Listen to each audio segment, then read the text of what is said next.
مساء الخير. Good evening, everyone.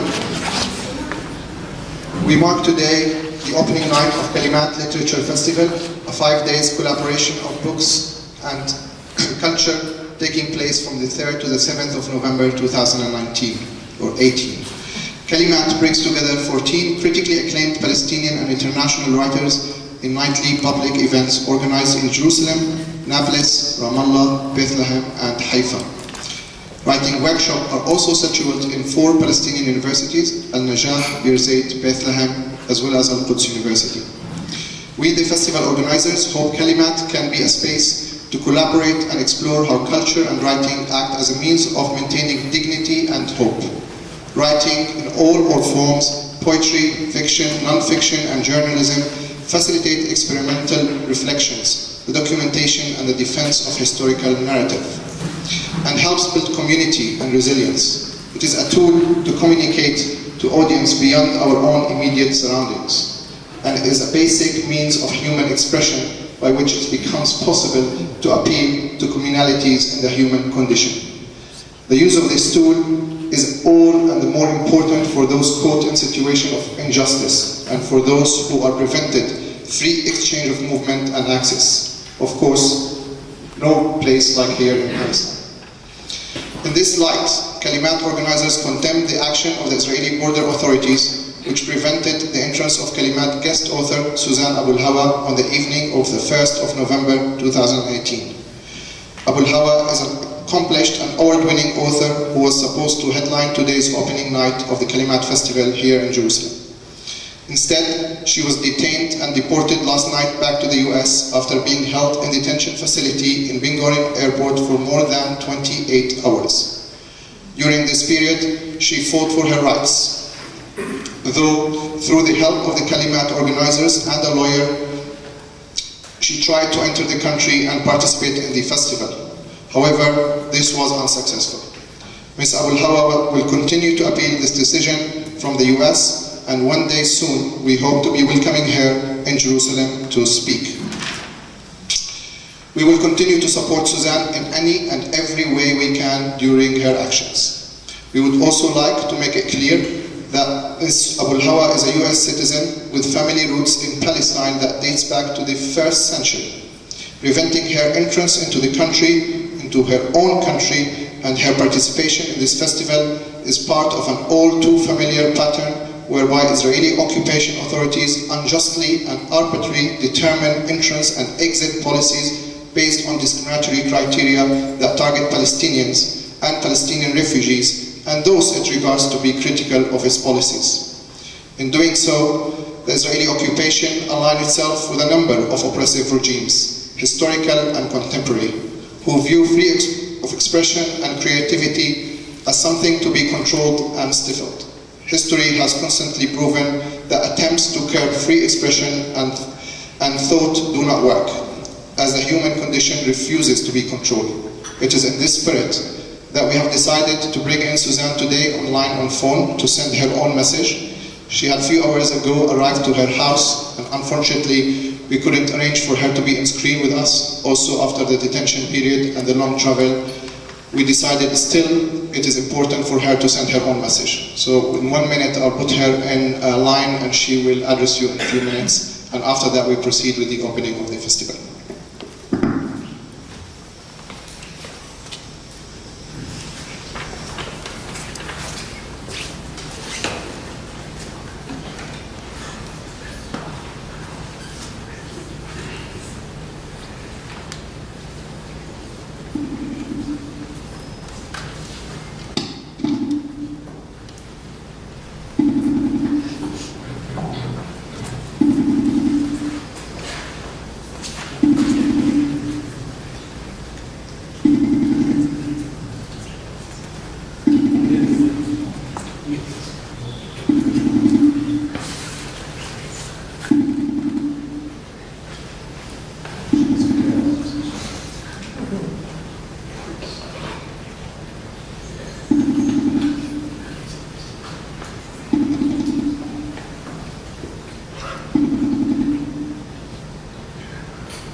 call her.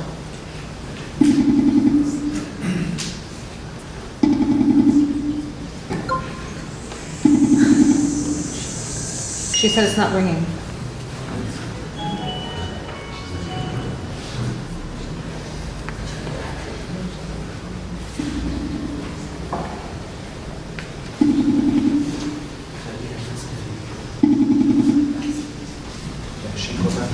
Huh?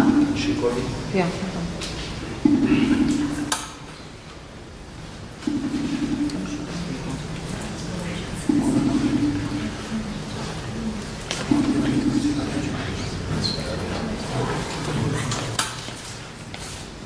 She's going to try to call you. She will try to call me. Meanwhile, I'm going to introduce the panel tonight, and then we'll have Suzanne. Tonight we have a fantastic lineup with international and local speakers who will be discussing their work along the... Okay, we have Suzanne. Suzanne? Susie?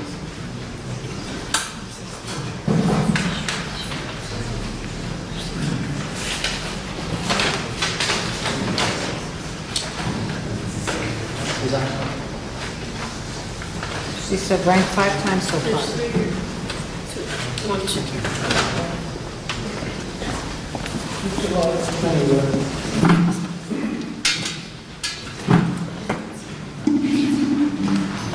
says FaceTime unavailable.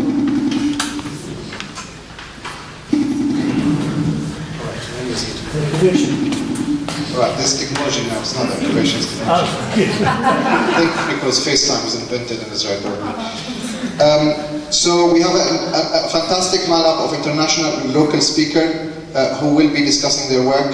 Of course, Suzanne was supposed to be leading the discussion, and we have kindly asked Noor to lead the discussion tonight and to moderate the event. Noor is a Palestinian historian and author of several books on Palestine, oral history and the social memory, the Bible and Zionism and Jerusalem archaeology. His most recent book is Palestine, A 4,000 Years of History. He's a member of the Center for Palestinian Studies and the School of Oriental and African Studies, University of London. And he's editor of the Journal of the Holy Land and Palestine Studies. Not only will Noor be talking about his work, but he will also moderating this event, standing in for Suzanne. Suzanne, in her own right, is a Palestinian-American writer, poet, and essayist. Her debut novel, Mornings in Jenin, was an international bestseller, as was her last novel, The Blue Between Sky and Water. She is the founder of Playgrounds for Palestine and is the recipient of Penguin Best Books Award of Historical Fiction and the Mimo Palestine Book Award. We also have... Can we try?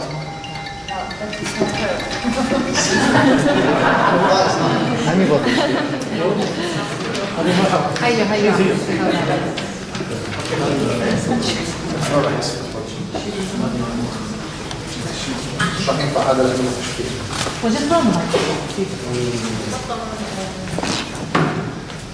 جمعي. راح. That's going to work, but can you write?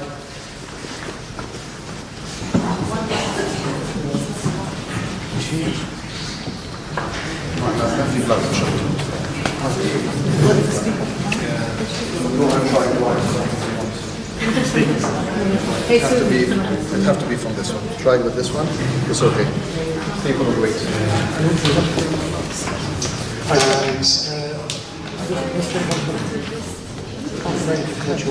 Also, we have Sylwia Chutnik from Poland. She's a Polish writer and essayist and a feminist. Sylwia graduated from Warsaw University in Culture and Gender Studies and is currently a PhD candidate. Her literary debut, Pocket Female Atlas, won many awards in Poland and has been translated into several foreign languages. She has also authored 10 other novels as well as essays and drama. Joining us from Palestine, we have Fida Jiryis, who's stuck on Colombia checkpoint, who's supposed to be here, and she will be with us hopefully in half an hour. Is a Palestinian author of 3 collections of short stories. The first one is Hayatuna Saghira, Our Small Life, الخواجة, The Gentleman, and Al-Qafas, The Cage. She's a contributor to the Kingdom of Olives and Ash, Writers Confront the Occupation, published in 2017. She's currently working on a memoir of her return to Palestine after the Oslo Accord, and her life as a Palestinian in Israel, provisionally entitled My Return to the Galilee. Joining us from Palestine is Nassab Hussein, who is a Palestinian writer, poet, and author of Asrar Abqatha al-Qudsu Ma'i, Secret Jerusalem Has Left With Me. Born in the Galilee, she has published 5 books and is the co-founder of Ink in the Quill on the Wall, which is a Jerusalem poetry group for young writers. And she curates a heritage museum in Al-Ramle village in the north of Palestine. She has won many awards, including the prestigious Palestinian Young Creative Writer for the year 2015. Please join me in giving the speaker a warm Al-Quds welcome, please.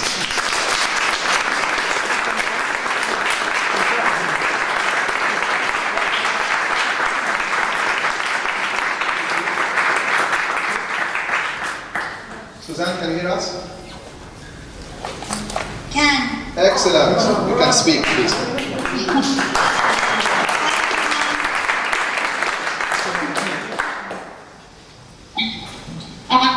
I so wish I could be there with you, but I know the festival is going to be wonderful, and I'm grateful that you're all there for all the readers and book lovers in Palestine. I did to read now. I would like to express my deep gratitude to the Kalimat Palestinian Literature Festival, Mahmoud Mona in particular, and to the Kenyan Institute of the British Council for inviting me and undertaking the expense for me to participate in this year's Literature Festival in Palestine. As you all know by now, Israeli authorities have denied me entry into my country, and I were unable to attest. It pains me greatly not to be with my friends and fellow writers to explore and celebrate our literary traditions with readers and with each other in our homeland. It pains me that we can meet anywhere in the world except in Palestine, the place to which we belong, from whence our stories emerge, and from where all our turns eventually lead. We cannot meet on soil that has been fertilized by millennia by the bodies of our ancestors and watered by the tears and blood of sons and daughters who fight for her daily. That Israeli authorities indicated that I was required to, quote, coordinate my travel with them in advance.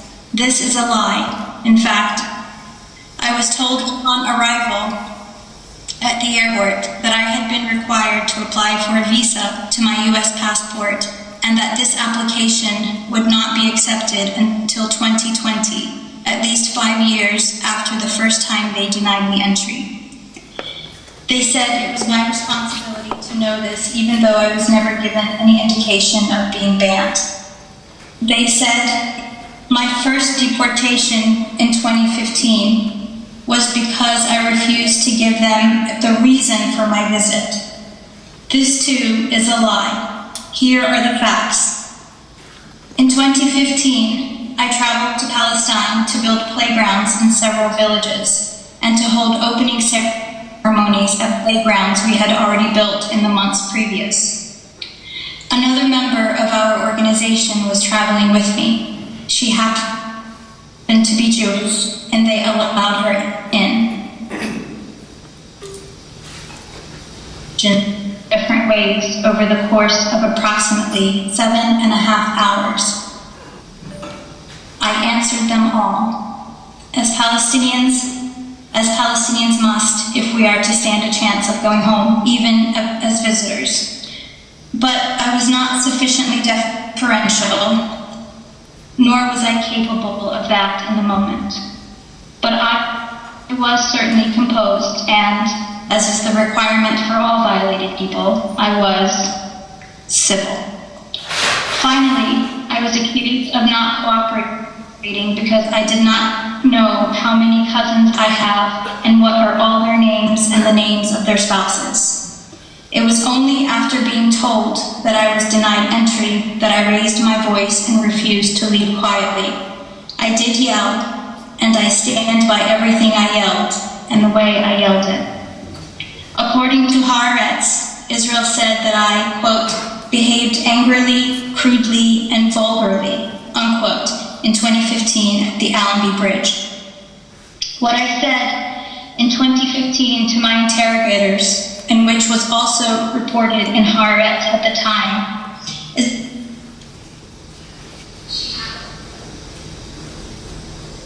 this land, and nothing will change that. That my own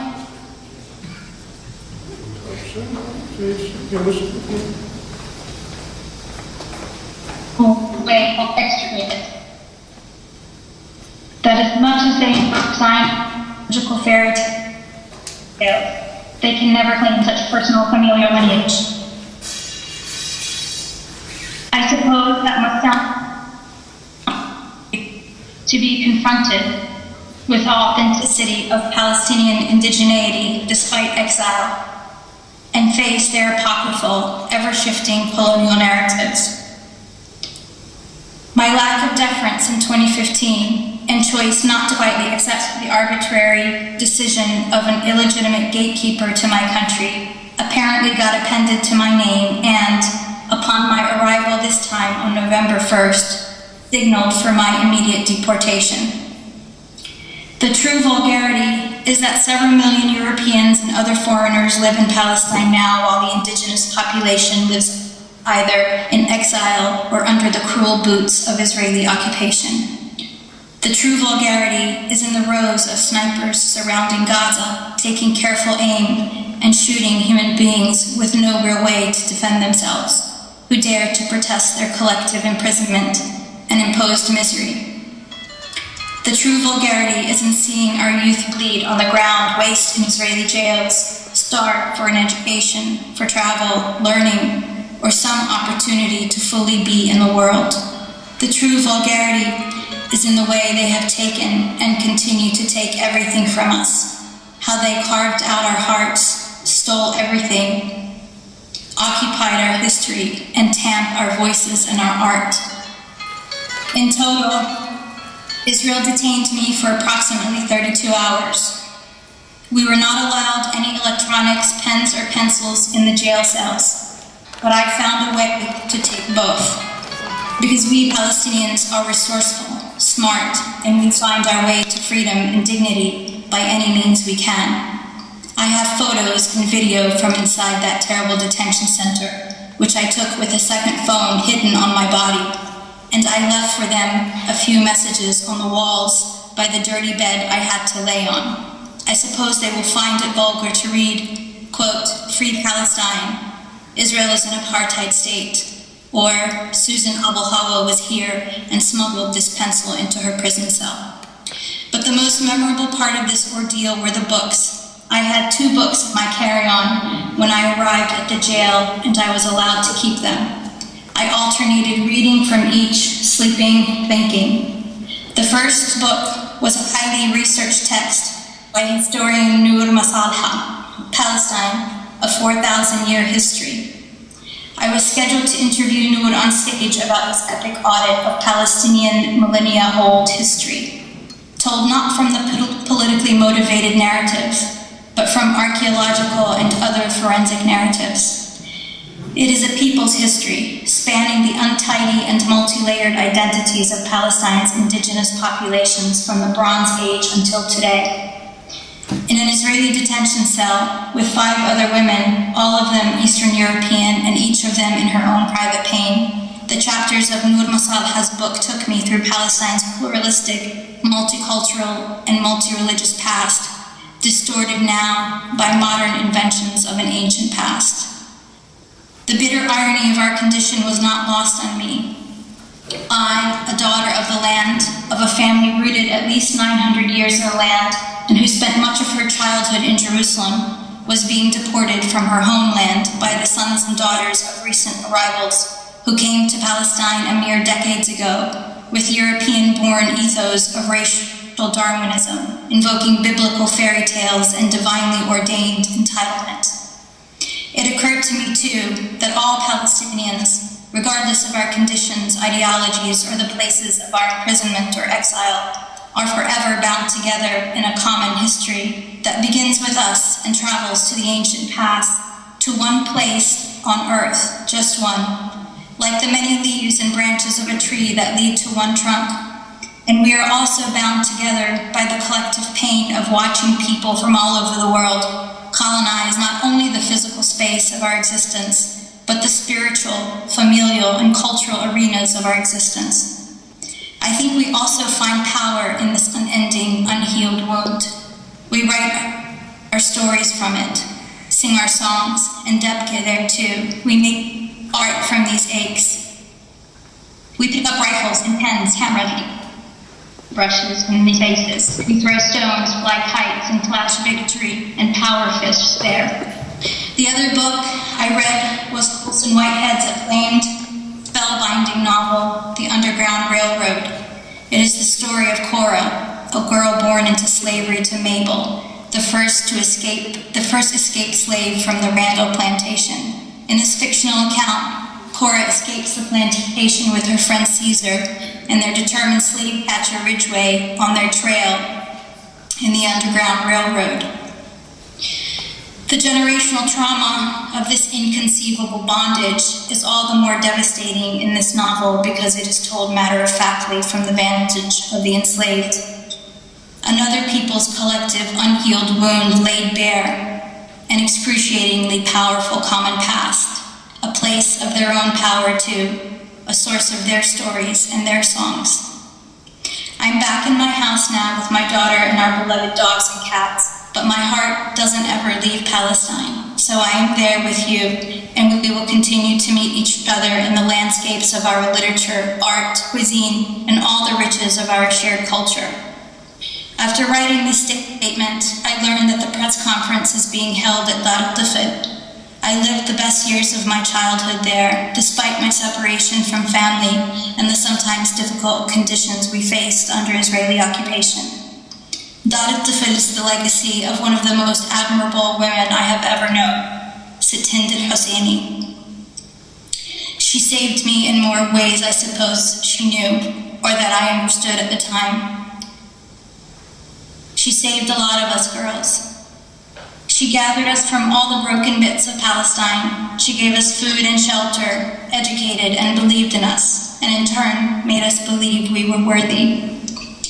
There is no more appropriate place than Dar al-Tifl to read his statement. I want to leave you with one more thought I had in that jail cell, and it is this. Israel is spiritually, emotionally, and culturally small, despite the large guns they point at us. Or perhaps precisely because of them. Thank you.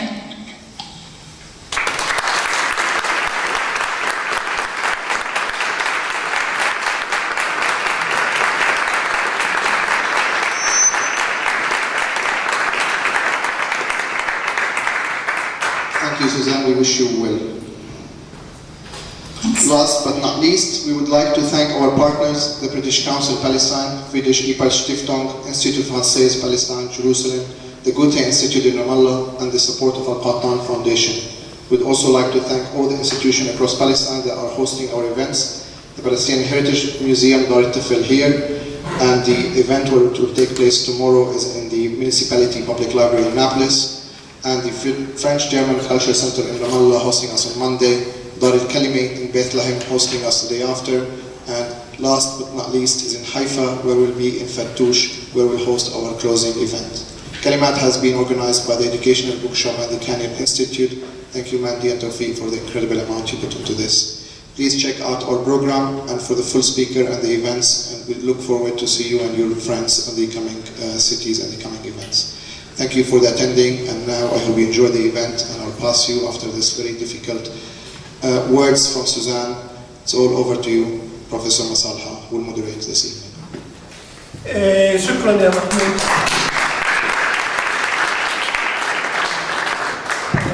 معلش أنا بدينا بحكي بالإنجليزي وبدي أدير الجلسة بالإنجليزي، بس بكرة بحكي بالعربي بنام. بس إذا حابين تسمعوني الميكروفون بالعربي. أوكي. ألو. إذا حابين تسمعوني بالعربي بكرة تعالوا بكرة على الناس. أوكي. مساء الخير and good evening. Mahmoud, shall I shout? Okay. Okay. Mahmoud actually kindly has introduced us, but I just want to say something about actually this speech. This is probably the most touching, the most heart-wrenching speech I have actually heard from people for a long, long time. I mean, those of us actually who have been actually waiting for Susan in the last 36 hours were absolutely devastated not to have her with us. I was asked last minute to step in and try to fill in a gap, but I feel terrible about it. And I was also slightly shocked to discover that this book actually was also imprisoned. The Israelis can actually imprison us. They can control our land, they can colonize our land, but they can't actually imprison our mind. That's the most important. They can't control our mind. I think Susan's a good example of how they can't do it, and they will never be able to do it. And I think the panel this evening is a good example of some brilliant authors, prolific authors actually, who are also a good example of what I call self-determination. We Palestinians talk about self-determination all the time, isn't it? This is self-determination. Writing a book is self-determination. And we have some people actually who have written 5, 10 books here. So this is the kind of self-determination they can't actually control, and they will never be able to control. I have a tendency as a lecturer to speak too much, so I will stop here at this stage, and we will go through our first speaker. By the way, our panel is narratives and nations, or nations and narrative, i.e. how do you narrate, narrating. And the word narrative or narrating is actually a Greek term, comes from the word to know. To narrate is to know. And you can narrate historically, and also you can narrate as a fictional writer. You can write a novel, you can be Hussein Men in the Sun is a form of narrating, which is very much similar to what I do. What Hussein did is what I did, what I've been doing for the last 20 years, which is narrating, telling the story of Palestine as a historian. And here we have a number of people who will tell the story of Palestine from different directions, different angles. Mahmoud has introduced our first speakers, also our speakers, but I'll just remind people, Sylwia comes from Poland, comes from Warsaw in Poland. She's a prolific writer. She wrote about 10 books in Polish, of course, nothing in English, no? Not yet. Not yet, nothing in Arabic at all. Okay, but really very prolific authors about, she's an academic, she's a historian, she's a tourist guide, she knows about Warsaw. She is also narrating the story of Warsaw, or narrated the story of Warsaw during the Second World War. And we're going to have about 15 minutes, Sylwia, and it's all yours now. Thank you.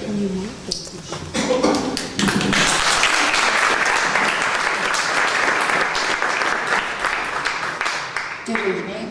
First, I want to thank you to inviting me for this great festival. It's really an honor to be here, but to be honest, our meeting should be different, and this empty chair of Susan is a symbol of what's happening now. And I know this is the literature festival, not a political one, but what kind of people are now in the state who's afraid of a writer who, like we heard, built a kindergarten and a playground.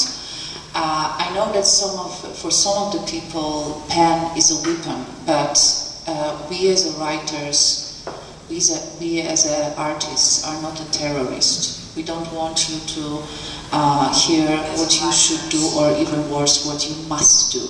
We are participating in writing the stories to be some kind of a mirror of the society, of the past also.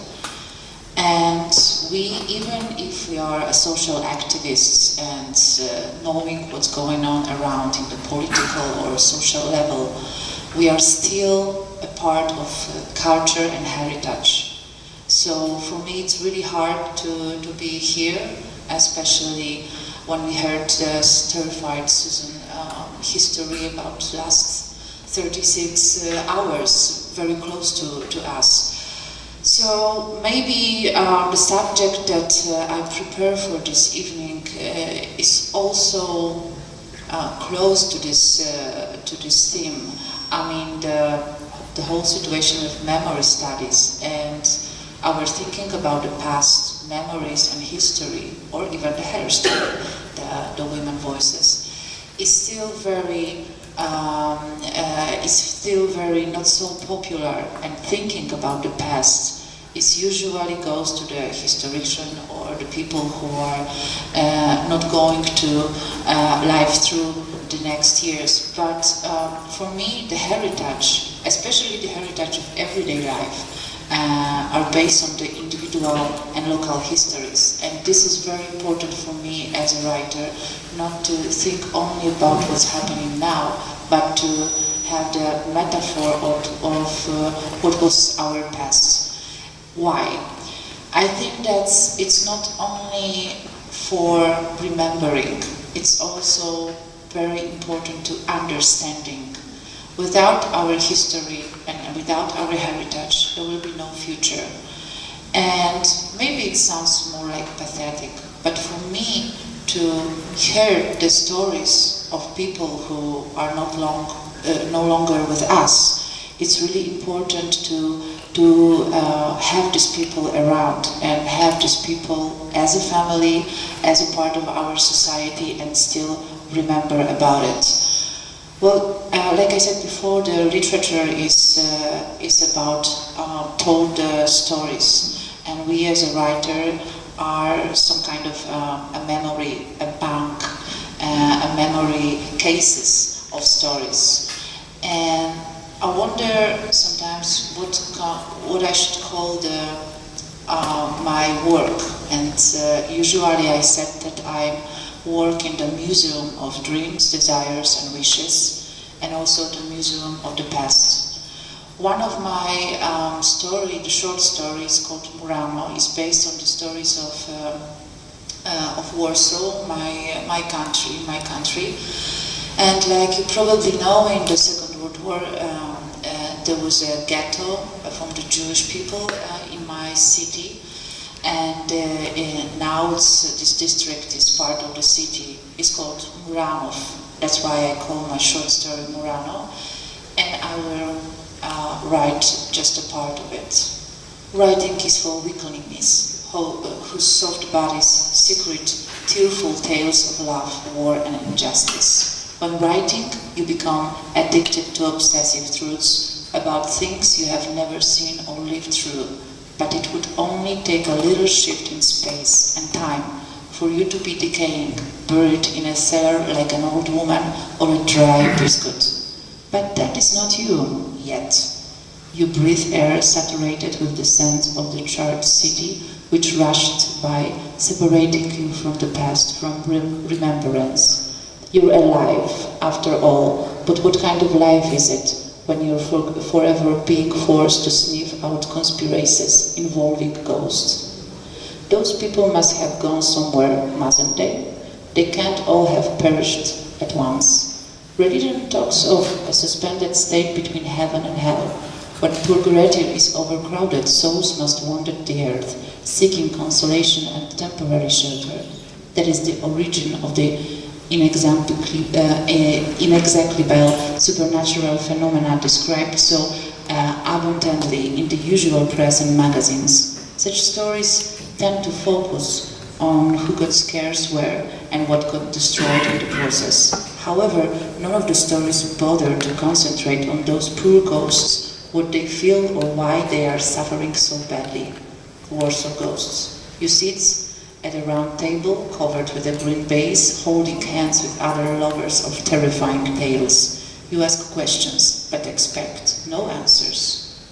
It's impossible to fall asleep in the city, stifling and restless. Your ears whistle to the sound of someone whispering. Someone moves their trembling lips closer and quietly murmurs, Murano. The city shudders to the rhythm of that hateful word, shrinking away, but there is no turning back. The city rolls its mass left and right, like it would in a mother's womb or a boat. Yet still the constant whisper of Murano pierced to the bone, not willing to succumb to silence. Murano, a story of a non-existent city within a city, a tale of ghosts and ghost whispers. As I speak before about our past and be a writer as some kind of a museum of memory, it is important for me not forget the past and the people who were in the places that we are living now, but to understand the past. Without it, I don't think we will come through. I don't think we will take a next step as a society. And I think it's very universal. I'm coming from Poland. Maybe somebody will say like our history, even the Polish Jewish history is not so usual to your country. But I think that for everybody, some kind of universal remembering and universal say hello to the past is really important to see the future. Thank you.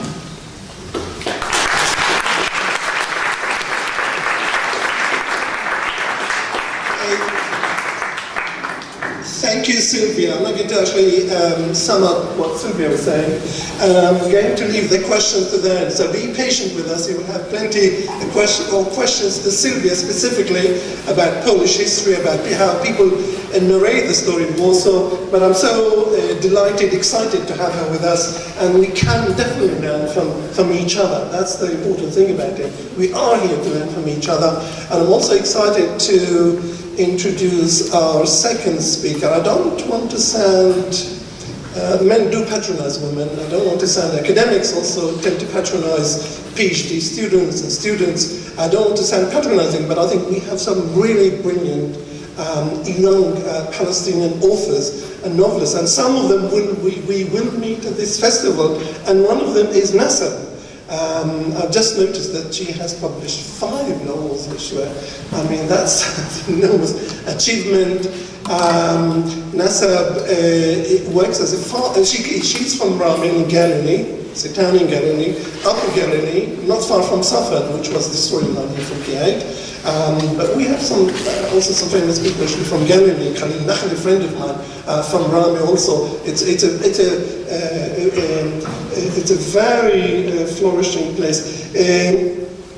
She told me she works as a pharmacist. She did MA in Jerusalem studies here at the Quds University, and she's planning to do a PhD. So we've got really something really very exciting going on here.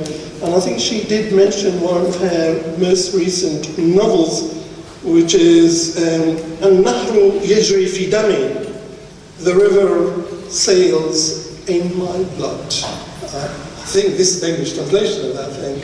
But it's all in Arabic, Nassab, isn't it? Nothing in English. I hope you will have things translated in English, and it's all yours now. Thank you.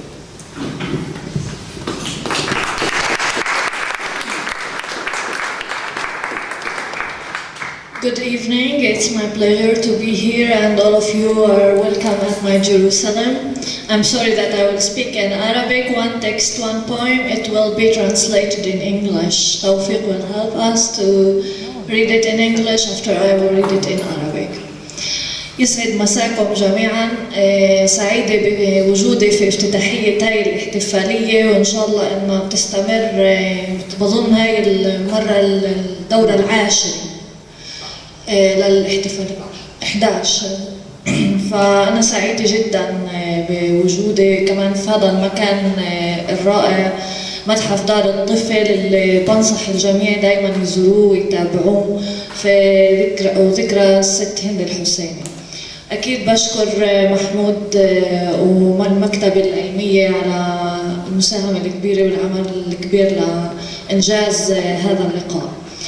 اليوم في لقائنا، وهو أكثر ما بين الرواية الشخصية ورواية الأمم، أنا بحب إني أتوجه للحديث عن إصداري الأخير هواجس الماء ونيات الزبل، إصدار الخامس. في إصدارات الأولى كتبت كثير عن الرواية الشخصية، عن فلسطين كقضية في قصص قصيرة، رواية وقصائد نثرية، وأيضا عندي كتاب أسرار أبقتها القدس معي، كتاب يوميات عن مدينة القدس. في النظرة ما بين الذاتي والآخر ومواجهة الرواية أو التعرف على روايات أخرى وأماكن أخرى، هذا اللقاء أكيد إنه بيوسع رؤية الكاتب ونظرته لذاته ولروايته الشخصية. فكل هاي النظرة والكتابات اللي أنتجت من خلال أسفاري لدول متعددة بتظهر بشكل كبير في إصدار الأخير هواجس الماء اللي هو. Do you need translation here? If you have people actually who are sitting next to each other, Arabic speaking, can I ask people who speak Arabic to whisper in their ears about the alternative is for me to translate everything, which is kind of will waste time. Is it okay? Of course. Okay. Okay. Yeah. Okay.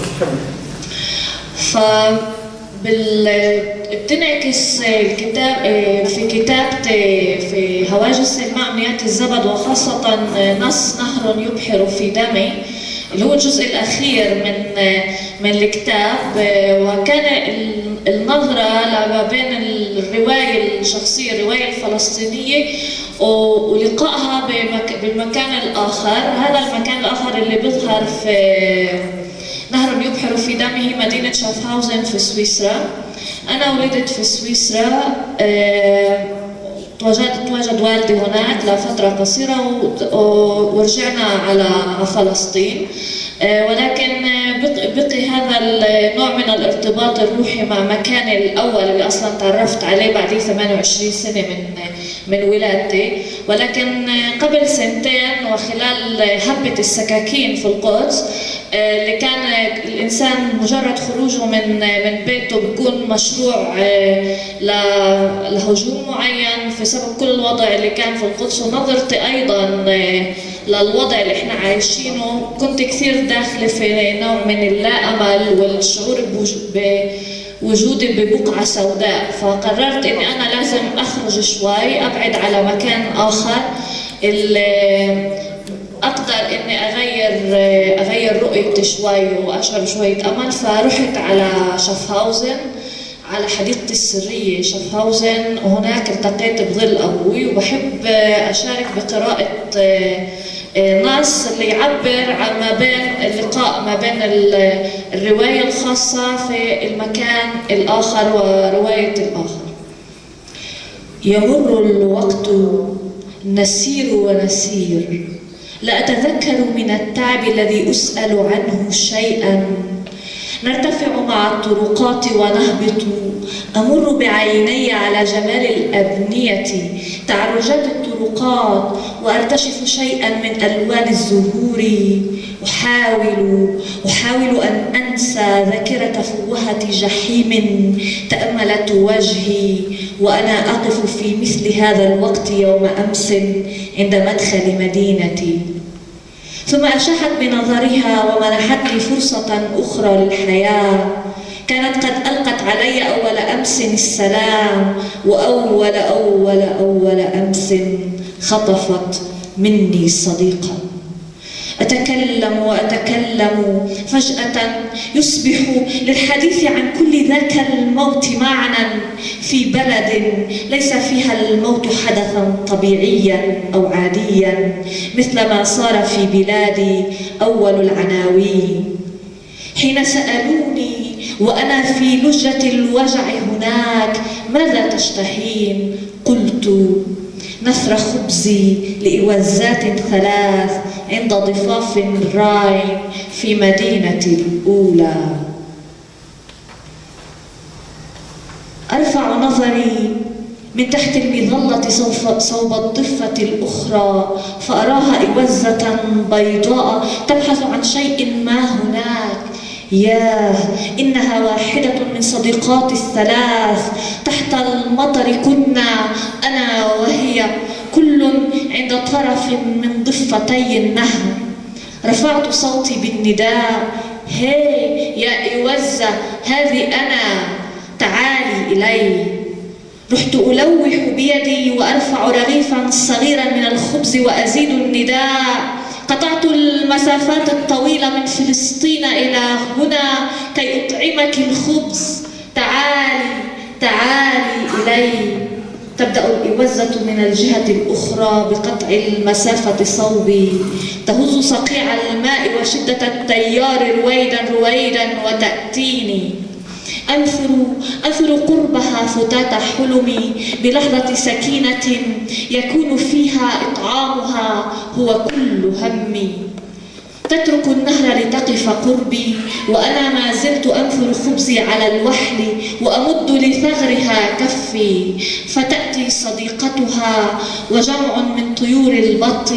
لم أسألها أين الإوزة الثالثة ولم يسألوني عمن فقط. صار لنا الفرح كله في تلك اللحظة.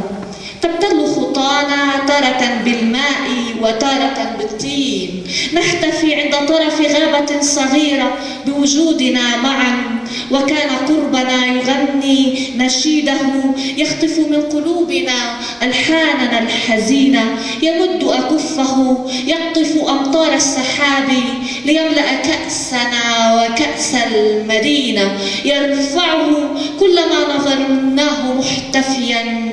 التقى صغاره أخيرا، هكذا هو النهر يجيد الإنشاد والرقص. في طريق عودتي ظهر ظل أبي بمعطفه البني الطويل وقبعته عند الضفة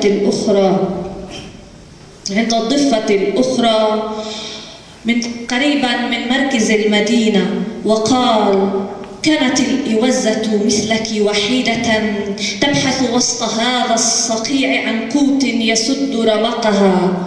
لقد بحثت طويلا طويلا على امتداد الضفتين، آخر ما توقعته أن فتاة مثلك جاءت من مكان بعيد جدا تبحث عنها، في يدها كيس من الخبز وتنتظرها عند الضفة الأخرى من النهر.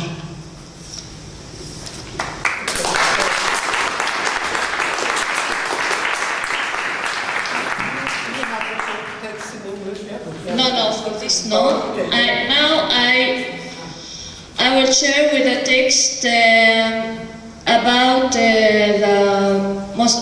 the climate change and so many things that maybe most the people in Europe and the USA thinking about that, but we as Palestinians, I think we don't have so much time to think about these things. I will read it in Arabic and then Tawfiq will read it at English. I will stand also.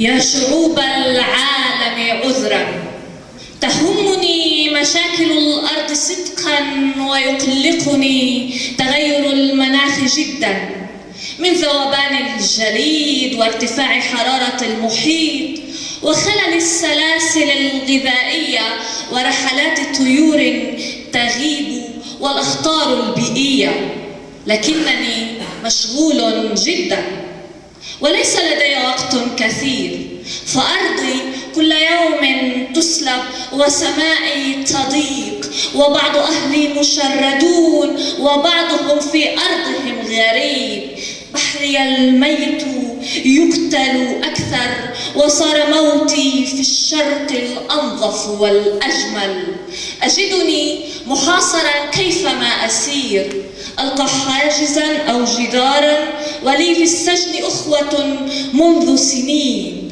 أنادي العالم وأسأل كيف يكون لشعبي عيش كريم، يتيم أنا منذ عهود، لا أما لا أبا ولا أخا أكبر، وأبحث في وجه الظلام عن طريق أخضر، لكنني أعرف أوجاع غابات الأمازون ويقلقني حال ثقب الأوزون، وأعتذر حقا أكسيد الكربون حين يطير من قبلة نار لإطار يسد درب دبابة إلى أطفال الصغار.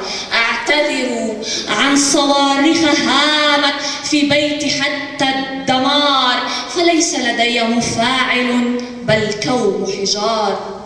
اعذروني أنا مشغول جدا، قد تغير في أرض حال الأشجار، كانت لوزا وزيتونا ورمان وصارت سروا غريبا يغزو حمضه التراب، يقتل العلت والكراث ويغطي جرائم قاتل الجبان.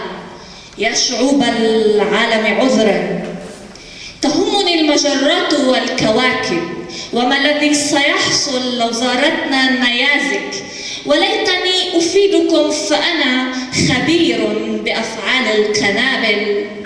سأقبل من ناسا دعوة وسأشرب في سفينة فضائية قهوة بعد زيارة المريخ والزهرة، وسأخترع سيارة أوتونومية، وأتمنى أن يكون لي في كل مجال سجية، لكن عذرا لم أصعد بعد إليكم سلم ماسلو، فقد سقطت منذ عقود في وحل الاحتلال وأوسلو، وما زلت مكاني عند الحاجز عارق، أحلم بضمة وطن واحد لا غربة فيه ولا بنادق، أحلم بعيش كريم ويوم هادئ، أحلم أن أموت حبا لا شهيدا لا أسيرا ولا لاجئ. أنا حالم فيا شعوب العالم عذرا، ليس لدي وقت كثير فأنا مشغول جدا.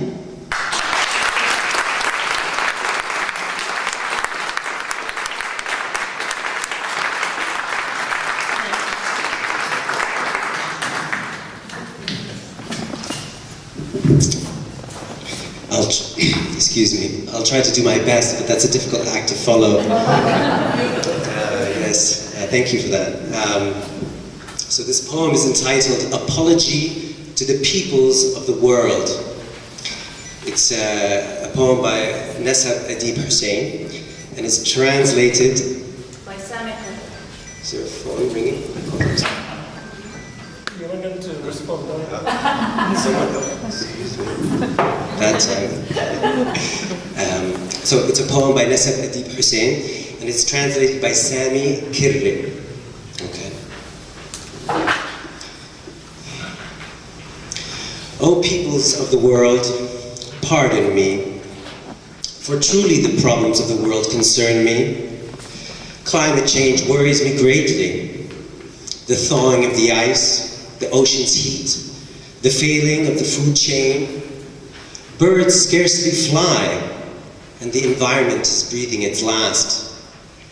But I have my own fish to fry, and I'm out of time. My land is daily usurped, my sky is narrowing daily. My people are dispersed, and some in their homeland are estranged. My Dead Sea is day to day slaughtered, and my death in the east is the purest and neatest. From all sides, walls beleaguer me, and barriers enchain me, and my brothers moan in jail for years. I call upon the world, I ask, how can my people live in dignified life? Orphaned have I become for decades. Mother gone, father gone, older brother lost. And in the face of darkness, I search a green path. But I know the agony of the Amazon and the impact of the ozone. I truly apologize for the carbon dioxide when it flies in a kiss of fire and blocks the way of a tank heading towards my young children. I apologize for the missile that rambled in my house, decimating it to the ground. My home was no nuclear plant, but a pile of stones. Forgive me, I have my own fish to fry. The trees on my land are withered, almond, olive, pomegranate, assaulted by pine trees like acid, camouflaging the crimes of a craven murderer. O peoples of the world, pardon me, for I have my own fish to fry. I'm concerned about planets and galaxies and what will happen if meteors visit us. I hope I can be of use to you because I'm an expert in the effect of bombs. I'll accept an invitation to NASA and drink coffee in a space shuttle after visiting Mars and Saturn. I'll invent an automatic car, and I hope in every field I can have an input. But my apologies, I have not climbed up the scale of Maslow. I've fallen decades ago in the mud of occupation and Oslo. I'm still stuck at the checkpoints, trapped, dreaming for an embrace of a homeland, without alienation, without guns, dreaming of a dignified life, a quiet day, dreaming of dying in love, not a martyr, not a prisoner, not a refugee, but a dreamer. O peoples of the world, pardon me. I have my own fish to fry.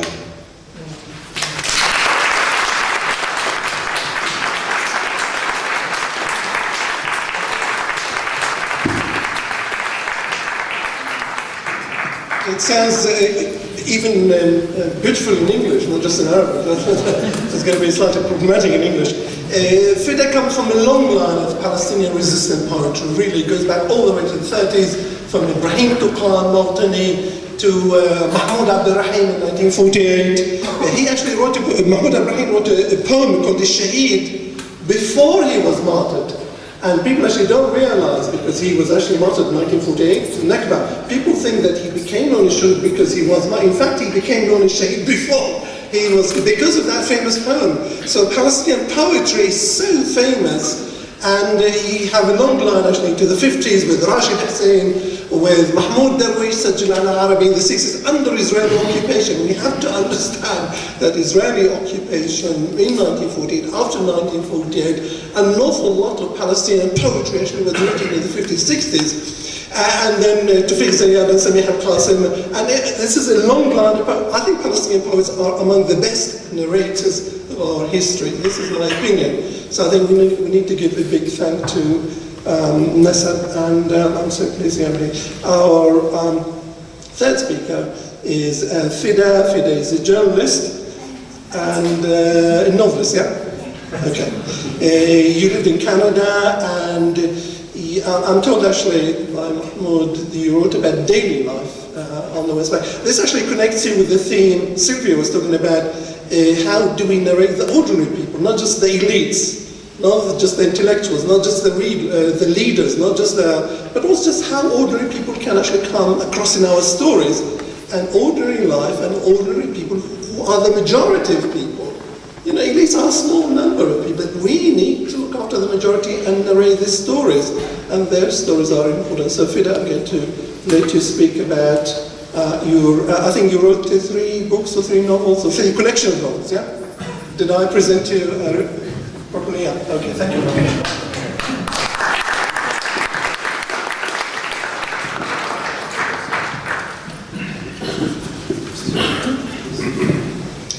Thank you very much. Good evening, everyone. I would like to start by apologizing for being late. It's actually somewhat or very ironic. I was stuck at Columbia checkpoint for 2.5 hours. And for a moment, to second what you were saying, Noor, about the personal, with narrating the personal, I actually felt like a character in a story in my most recent short story collection titled Al-Qafas in Arabic, which means the cage. The story holding that title within the collection is actually about a group of people who are traversing Columbia, and the misery and anger and humiliation that people go through on a daily basis when they do this. I'll start by maybe giving a bit of a history of myself and my writing. My father was born in 1938 in Fasuta in the Galilee, which is a small village very close to the Lebanese border. He was 10 years old, obviously, when the Nakba happened. He actually says that he saw the Nakba with his own eyes. He saw people leaving from Tarshiha and Deir al-Asi near us. He went on to co-found one of the first resistance movements in Palestine after 1948. This was in the 60s. It was called Al-Ard, which means the land, together with Mansour Kardoush and Salih Baransi and others. From that point on, he was in nationalist work. He studied law at the Hebrew University, and eventually his fate was to be exiled from Palestine after a string of detentions and house arrests and hassle. I was born in Lebanon and grew up there for 10 years until the Israeli invasion took place in 1982. My father directed the Palestine Research Center of the PLO. Before that, Mahmoud Darwish had briefly held the post, and before that, Anis Sayed. The center primarily was concerned with economic, social, and political, obviously, research. And in 1983, it suffered a devastating blow after a series of smaller attacks. A car bomb was detonated outside the center, killing several of its employees, including my mother. I was 10 years old, my brother was 6. A few months later, we were among the last Palestinians to leave Beirut, and that very traumatic, tragic chapter in Palestinian history, and we moved to Cyprus, where there was a reopening of Palestinian cultural institutions, but on a smaller scale. From that point on, I grew up in Cyprus, went to study in England, and then out of the blue, the Oslo Accords, or for me at least, out of the blue, they were signed. And suddenly there was a possibility we had never ever entertained before of actually being able to come back. Even stranger, we were among less than 10 people who were able to come back to our native village inside Israel. That's to say, the village my father and my mother had left from when they left in 1970. Overnight, from growing up as a Palestinian, from having Palestinian environment obviously at home, from having all of this weight of our tragedy, of the Nakba, of my father's work, of so many of his friends that he lost along the way. Overnight, I found myself becoming an Israeli citizen. And overnight, in order to live in my village, I had to somehow find a minimal form of integration within the Israeli system, obviously as a Palestinian, as I came to realize very quickly, a second, third, or even without much exaggeration, probably a 10th class citizen, as I refer to it. I survived for about 8 years, and then I emigrated to Canada with the plan of not coming back. But in Canada, I very quickly came to realize that home was a much bigger part of me than I thought. I knew this. I thought I would run away, but there was always this pull to come back. And on a visit back in 2009, I decided to come back to Ramallah, and I've been here since. The reason I introduced, I gave you this introduction was basically to say that really in every turn, in every day of my life, the issue of Palestine has been in front of me, it's been in my heart, in my soul, it's been in every single life decision I have taken and my family has taken, and it has been in the most tragic loss I endured in my life of my mother, who was taken away from me by pro-Israeli forces. About 10 years ago now, I began to write slightly more. I began to write, and I have since published 3 collections of short stories. The first 2, I found myself, the first one actually, I began writing in Canada. Looking back now, I think it was maybe because I missed home so much, and I wanted to express how I was feeling, and perhaps by writing and recreating it in my own mind, I was feeling at least psychologically closer. So my first 2 collections of short stories were about village life in the Galilee. The third, which I published recently, was about life in Ramallah, under, or as one of my friends said, with the occupation and what that entails. In English, I contributed last year to a book that was done by 22 Palestinian and international authors. It was an anthology of 50 years of occupation of the West Bank and Gaza. It was called Kingdom of Olives and Ash. It was with Mario Vargas Llosa and edited by Ayelet Waldman, and it was really my first foray into English writing, and Michael Chabon, sorry, her husband, co-edited it also. It was my first foray into English writing on a scale that would then take me to the States to do several events for the book and book launches, and to meet many Americans who sadly still did not have, a very, very little idea of what's really going on here, even though they were, sympathetic, they were coming to listen, but, over there I really felt the weight yet again of how much we have to do still for our cause to be known and to be propagated in the world. I'm currently working on the most difficult project I've undertaken to date. It's my personal memoirs. The provisional title is My Return to the Galilee, and here I'm writing all my story. I'm writing my story from the viewpoint of a Palestinian who has maybe encapsulated or embodied all different facets of the Palestinian experience, that is to say, the diaspora, the 1948, or living, inside, and living in the West Bank, and of course, living as a Palestinian in exile. I say it's my most difficult project because really, the title of what we're doing today is very, very apt, because really the personal and the political weave in and out. There really is no way of separating them in a work like this. I find myself weighed under huge events that I try to write about and to explain, and at the same time I keep digging in and out of what these events meant for me on a personal and on a family level. The book will have another message other than my personal story. I'm hoping to shed the light on the discrimination that Palestinian citizens of Israel face inside the state. It's no secret that we are seen as a demographic threat, as Israel calls us, or a fifth column. We are treated as such. The same racism and the same hatred and superiority, sense of entitlement, and so on, with which Israelis look to the Palestinians in the West Bank and Gaza, they also look at those inside Israel as well.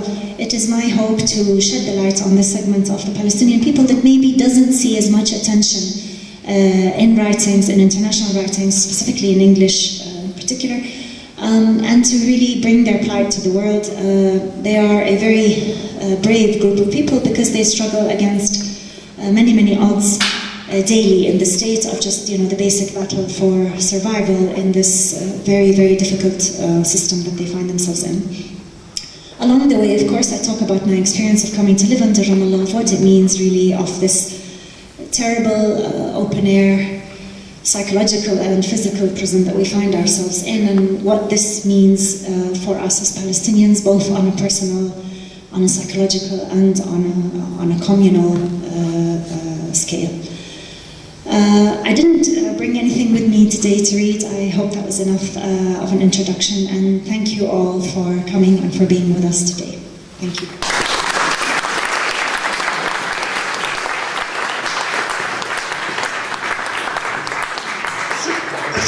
Fida, I think this is actually a fascinating story. I have actually met Sabri Jiryis, maybe about 15 years ago after he came back. But you are the first Palestinian to be born in Lebanon and to come back to Galilee. This is something huge for me. I mean, I haven't actually come across, I haven't met many Palestinians from Lebanon in London or in Europe or in many places. But I haven't, Sabri, of course, Sabri was born in Galilee, so for him coming back, but you were born outside. So I think this coming back, it's incredibly important. This return Let's keep returning to Palestine. We need to keep returning to Palestine. Speaking as someone who's living in London, by the way. Okay, so Susan, I'm the last speaker, the final speaker. I actually run the risk of speaking too much. So that's the problem. And so Susan Abulhawa kindly introduced me and mentioned this book being with her for 36 hours. So actually this book has already made history, being in an Israeli prison cell. And what can I say? The book came out in English in August, and it was actually, I don't want to start bragging, but it was actually bestseller on Amazon for about a couple of weeks. So the book is fairly widely known in Europe and also in the US.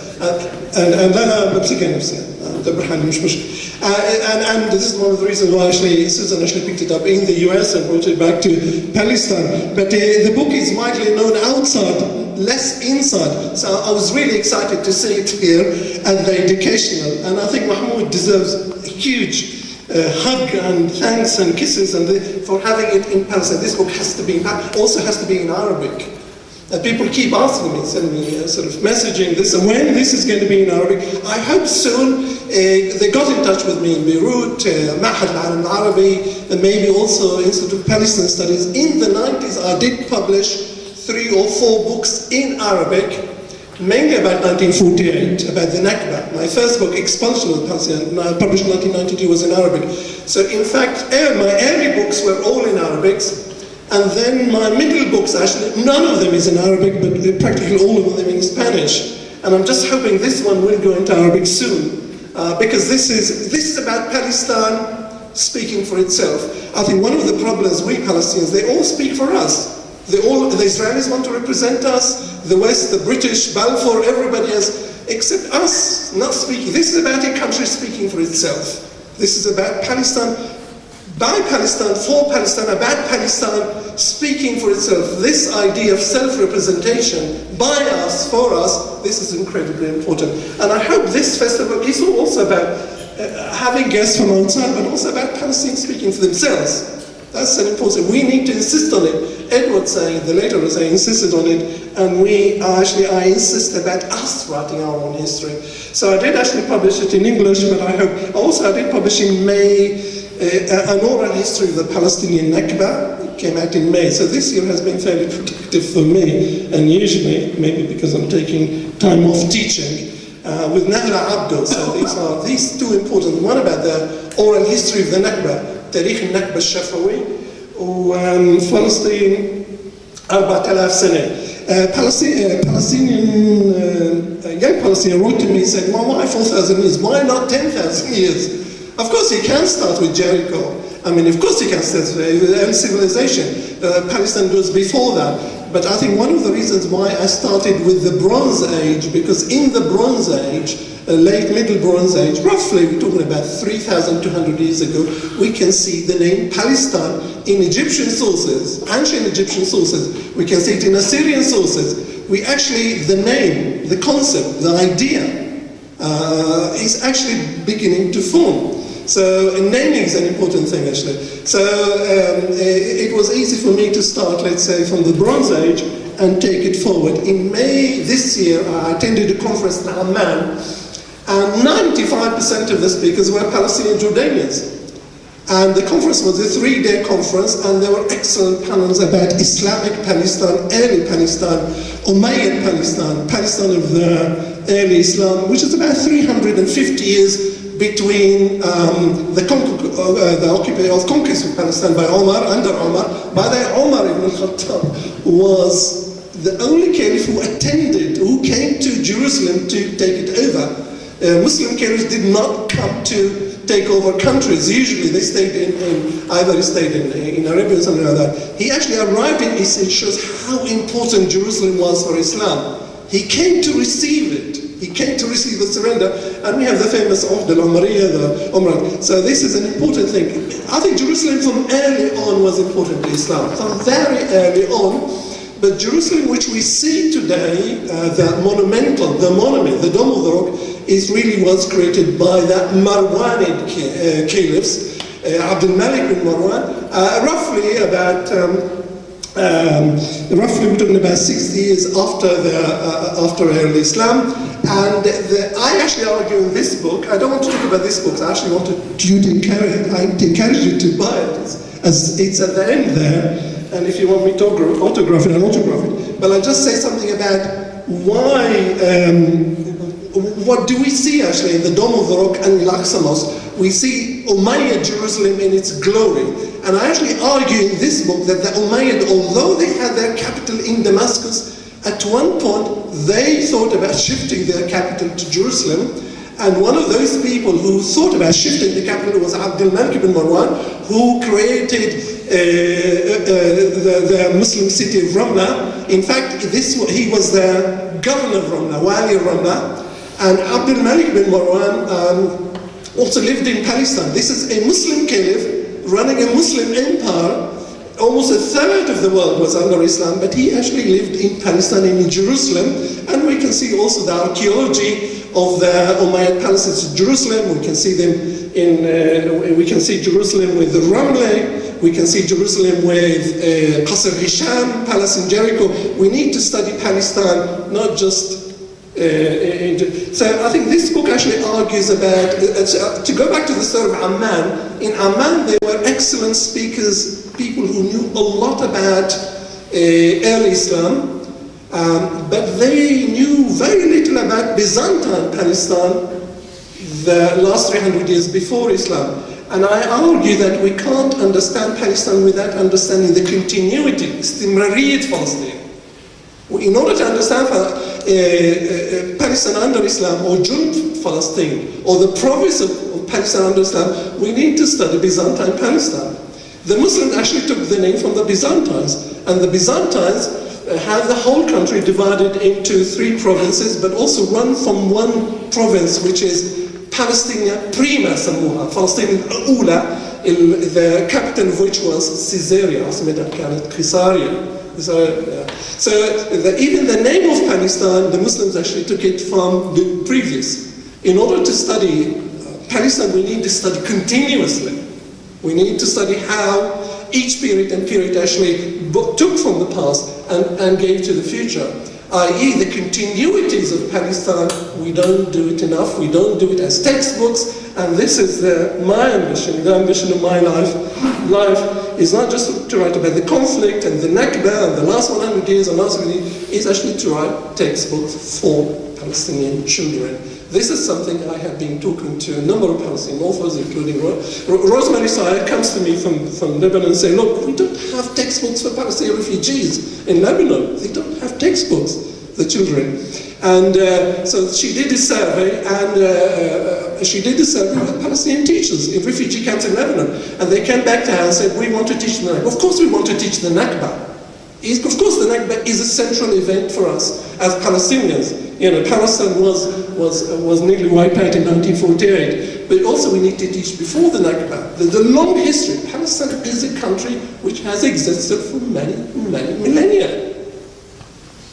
That's something we need to remember. Even when we talk about Israel, people say Israel is not a country. Israel is a state in Palestine. Palestine is not next to Israel. Israel is inside Palestine, by the way. We mustn't confuse the two things. Israel state, Palestine is a country which the British called it Palestine, the Europeans called it Palestine, the Muslims called it Palestine for hundreds and hundreds of years. That's something we need to remember. Also, Palestine wasn't just a name, wasn't just a country. In Maqdisi called it Iqlim, a region, for instance. We know Palestine was also a wilaya. Wilaya means a province under Islam, but also it was a province under the Romans and under the Byzantines, i.e. we need to study administratively, we need to study its currency. Under Islam, for instance, there is an Islamic currency coined in Palestine, struck in Palestine.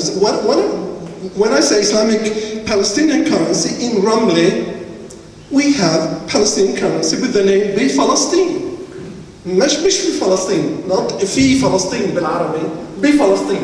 يعني في عندي فلسطينيين اللي مكتوب عليها بفلسطين اللي سكت في الرملة. Coined, struck in Ramle. We have Palestinian currency with the name Palestine, struck in Jerusalem. It was called Ilya at that time. We have it in. Archaeology gives us a lot of things that they discovered. A lot of Palestinian currency with the name Palestine on it. I mean the name Palestine in gold and silver, by the way. Gold. There's even an Israeli museum in Ramleh actually displaying huge quantities of Palestinian currency in Arabic written ضرب في الرملة, struck in Ramleh, Palestine, بفلسطين. So for the Arabs, Palestine was normal, automatic.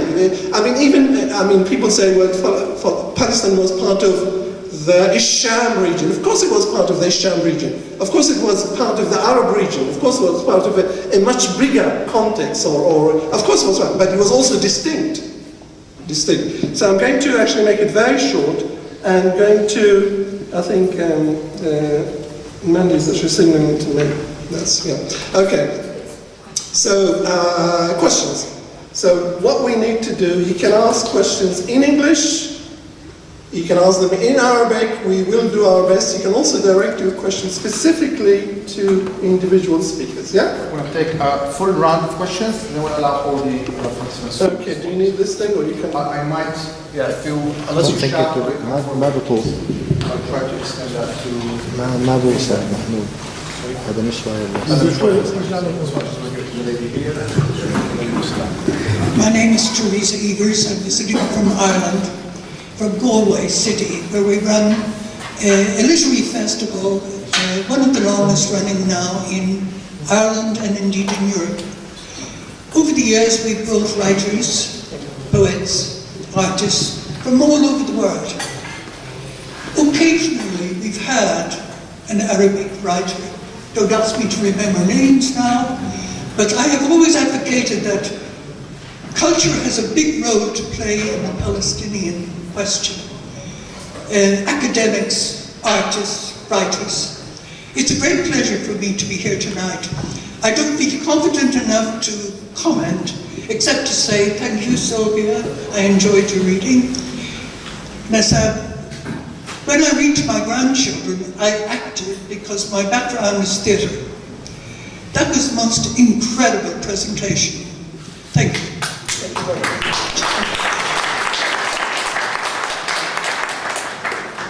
And it was a pleasure to hear your story, and I wish that I could comment further on it. I would advocate that Palestinian writers and artists generally should make more of an impact in the literary festivals in Europe.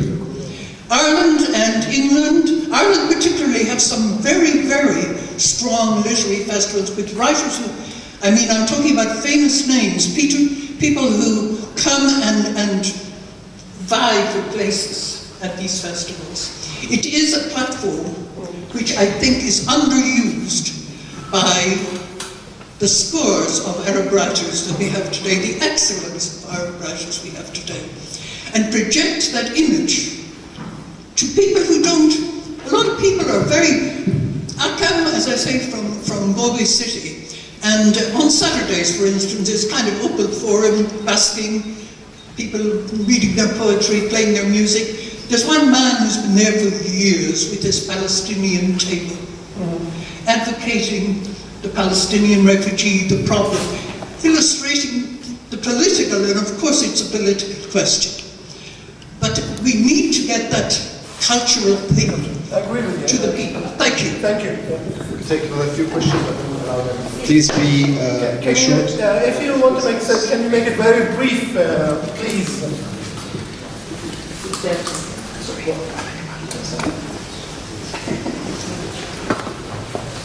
Thank you so much. That was amazing. I just actually would have one question for Fida, if you don't mind sharing with us why you chose to come back to Ramallah and how that happened. I'd be quite interested. Thank you. مساء الخير للجميع وشكرا للمحاضرين والأدباء.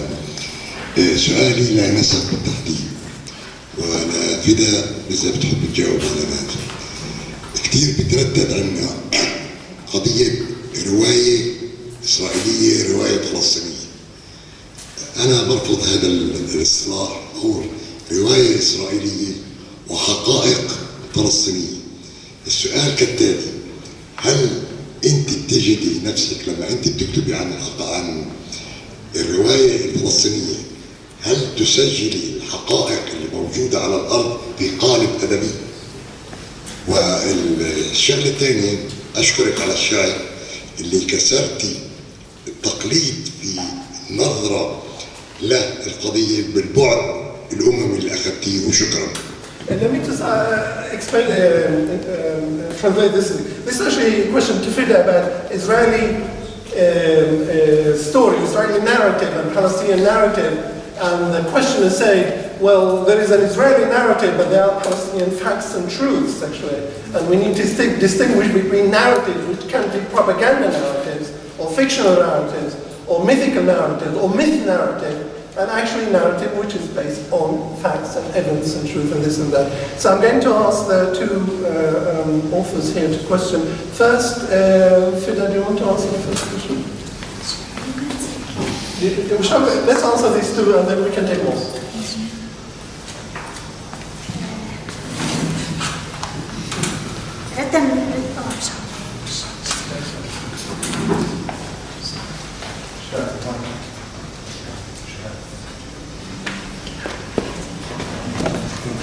Okay. Could you switch it on? شكرا لسؤالك. ردا على السؤال I will reply in Arabic and then very quickly in English. طبعا تسجيل الحقائق الموجودة على أرض بقالب أدبي، يعني هذا هو اللي عم بحاول أعمله أنا. وهذا فيه صعوبة كتير، لأنه أنت يعني القالب الأدبي بيتطلب منك إنك تكتبها بطريقة اللي أنت تشد القارئ وبدك إياه معك، وعم تكتب كأنه رواية بدك إياه يبقى معك، وبنفس الوقت أنت عم تحكي عن حقائق تاريخية وسياسية، فلازم تكون أمين إلها. فهاي الحقيقة يعني أنا قلت إنه اللي عم بشتغل عليه هلا المذكرات من أصعب الأشياء اللي عم بعملها بالضبط لهذا السبب. لو عم بكتب بس تقرير أو عم بكتب بشكل سياسي محض كان أسهل يمكن. ليش رمالة؟ ليش رمالة؟ Why I chose to come back to Ramallah. In the 8 years that I lived in Israel, I had a very, very difficult and very oppressive experience of existing as a Palestinian, especially in Israeli workplaces. The second Intifada was happening at the time, towards sort of about 3 or 4 years after I moved back. I worked in 3 or 4 workplaces where I was the only Palestinian, by virtue mostly of my English, not because they were apt to hire anybody who was a Palestinian, but there was a lot of comments and a lot of, this very, very racist rhetoric and so on that you're not even really allowed to question. There is the inherent threat that, any dispute or so on will be taken at the very least to the boss at work, at the very worst to the police. It becomes your word against theirs. When you try to live life on a day-to-day basis, you find yourself really in a system where your hands are completely tied from being able to express yourself.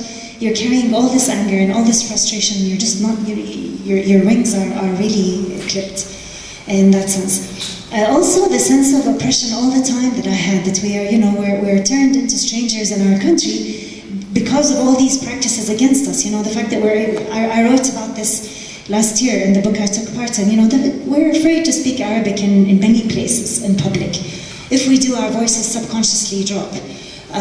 We hear remarks like, oh, you've done quite well for yourself, you would never think that you're an Arab.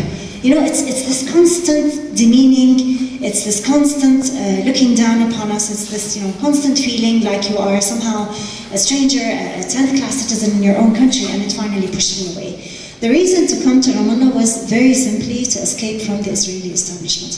And it was only here, of course, that you see the other side of the coin, and you find that there is no escape. Here or there, it's 2 faces of the same thing, and this is one of the main things I'm trying to say in my writing. Thank you very much. Okay, thank you.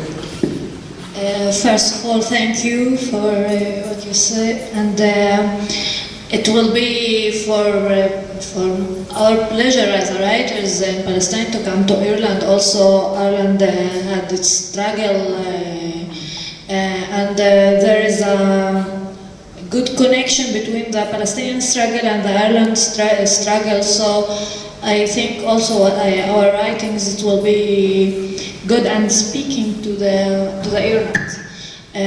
About that question, I will answer first in Arabic and then quickly in English also.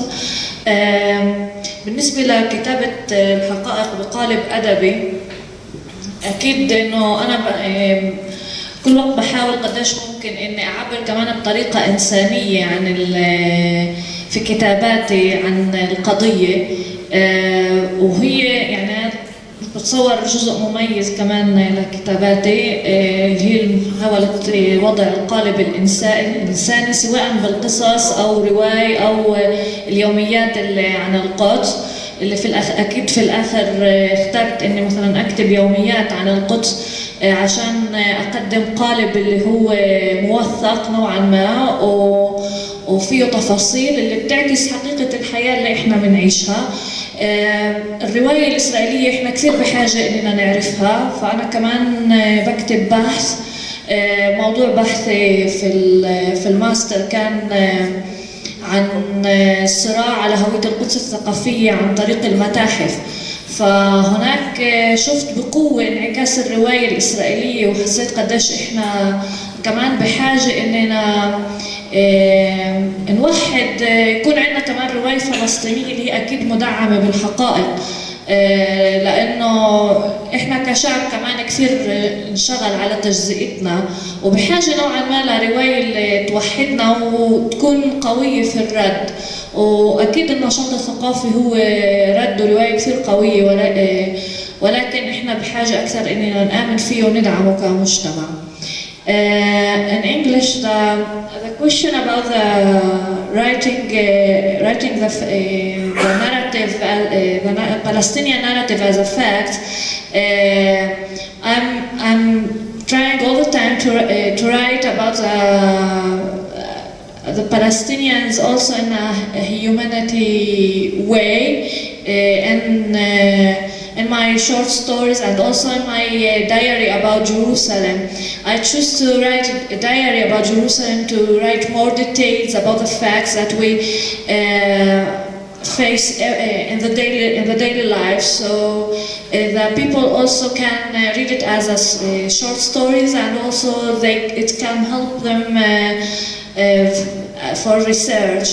And these facts also I write it at my research. My research for the master, it was about the struggle for the culture identity of Jerusalem. How we can see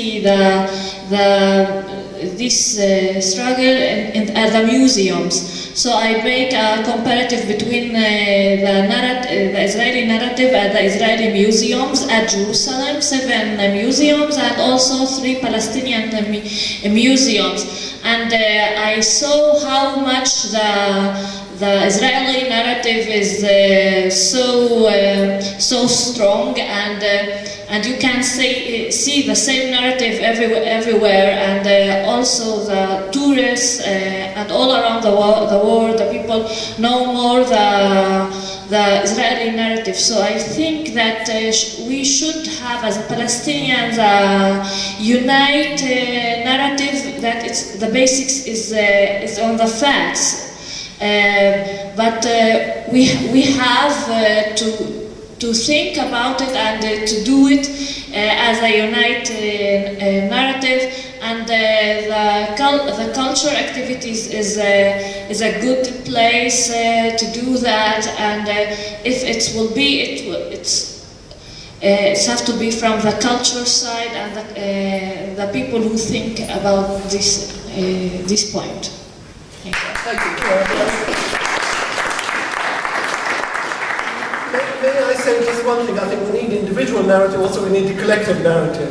This is the strength, the power of the Palestinians. Also we need to humanize. I think what happened to Susan was dehumanizing, and they are dehumanizing us by occupying us, by oppressing us, by imprisoning us. But we need to humanize people. We don't mimic the Israelis. We don't do what they do. We say people are human beings everywhere. And I strongly believe in what Edward Said used to say, we need to be humanists. We need to humanize everybody. and not to treat everybody as animals. And even if they try to treat us as animals and humanize us, we need to rise above that sort of thing. And I actually like your work. I do like your work. Also, we have to humanize our us, because we also ourselves, because we look at ourselves generally as a heroes. We wrote about the murderer and the prisoners as a heroes, but and the mother, when her child died, she have to not to be happy. It's to make something celebrate. Like celebrate, yeah, but it's not a humanize, and she will suffer, and so we don't have to be so strong, and so the literature and what we write, we have to write about this pain and this suffering that people from also outside, when they look to us, they can feel what we feel, not that we will die and we are happy. A place for pain and suffering. Yeah. More questions, maybe?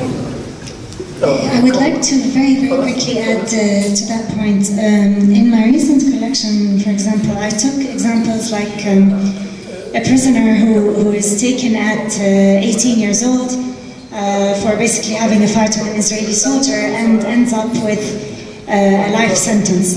He spends 20 years in prison and comes out, in his, at 38.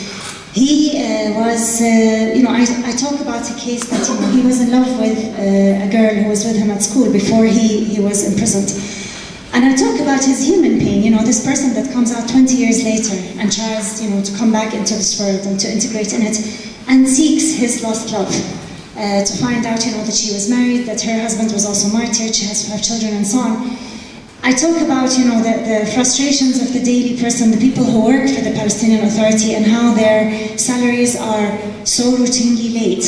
What that does to them on a family level, what that does, they're not able to pay their debts, they're constantly running behind just, providing the basic necessities for their families.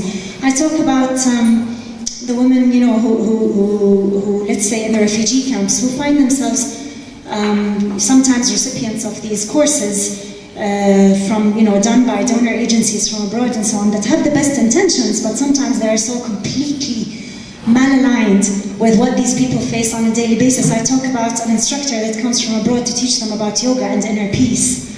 And meanwhile, their sons are in prison and they have daily clashes with the Israeli army and so on. So just to really reiterate what Noor and Nassab said, I think one of the greatest aspects and most painful aspects of the struggle is very, very much the human and the personal element, and it's this pain really that needs to be communicated, not just the slogans. Thank you. Thank you so much. Let me just thank the 3 speakers, Sylwia, Nassab and Fida, for this exciting celebratory evening. Okay, this is just the beginning.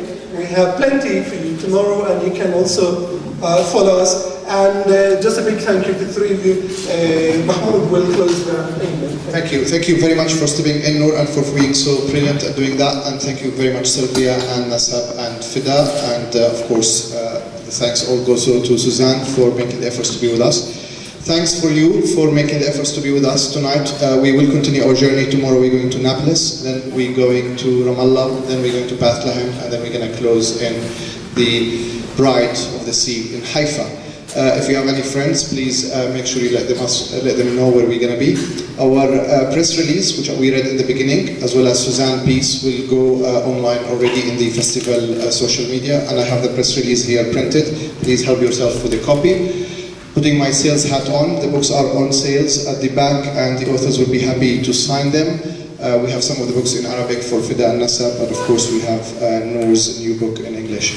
Again, thank you very much for coming, and I look forward to see you in the future. Thank you.